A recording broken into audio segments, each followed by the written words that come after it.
எல்லாருக்கும் வணக்கம். இன்றைக்கி நம்ம பார்க்க போகிறது பலாக்கொட்டை கட்லெட் எப்படி செய்யலான்னு பார்க்கலாம் வாங்க. அதுக்கு ஃபஸ்ட்டு பலாக்கொட்டையை வேக வச்சு எடுத்துக்கலாம். வேக வச்சு எடுத்துகிட்டு மேலே தூளெல்லாம் உரித்து அதை நல்லா பிசைஞ்சு விட்டுக்கலாம். பாருங்கள், நல்லா பிசைஞ்சியாச்சு. அது கூட உருளைக்கிழங்கு சேர்த்து ஒரு 2 உருளைக்கிழங்கு சேர்த்து நல்லா பிசைஞ்சு விட்டுக்கலாம். நல்லா பிசைஞ்சாச்சு. இப்போது வெங்காயம், ஒரு வெங்காயம், கொத்தமல்லி,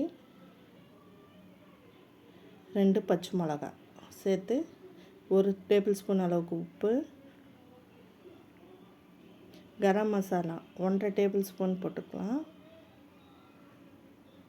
சில்லி பவுட்ரு 1 ஸ்பூன் போட்டுக்கலாம். இப்போ நல்லா பிசைஞ்சு விட்டாச்சு பாருங்கள். இப்போது முட்டை நல்லா பீட் பண்ணிக்கலாம். ஒரு முட்டையை பிரெட் க்ரம்ஸு அது நல்லா ஒரு கடாய் வச்சு அதில் எண்ணெய் ஊற்றிட்டு அது எண்ணெய் காயறதுக்குள்ளே கட்லெட்டுக்கு ஒரு ஷேப்பாக எடுத்துக்கிட்டு அது முட்டையில் டிப் பண்ணி எடுத்துக்கலாம். அப்புறம் பிரெட் க்ரம்ஸில் டிப் பண்ணி எடுத்துக்கலாம். டிப் பண்ணி இப்போது பேனில் தோசை கடாய் மேலே வச்சுக்கலாம். நல்லா சிம்மில் வச்சு நல்லா வேக விடணும். ப்ரௌனிஷாக வரணும். அப்போ தான் நல்லா வெந்து வரும். உள்ளே பாருங்கள், நல்லா செவந்திருக்கு. இது மாதிரி நல்லா செவந்த உடனே எடுத்து சாப்பிட்டா நல்லா டேஸ்ட்டாகவும் சுவையாகவும் இருக்கும்.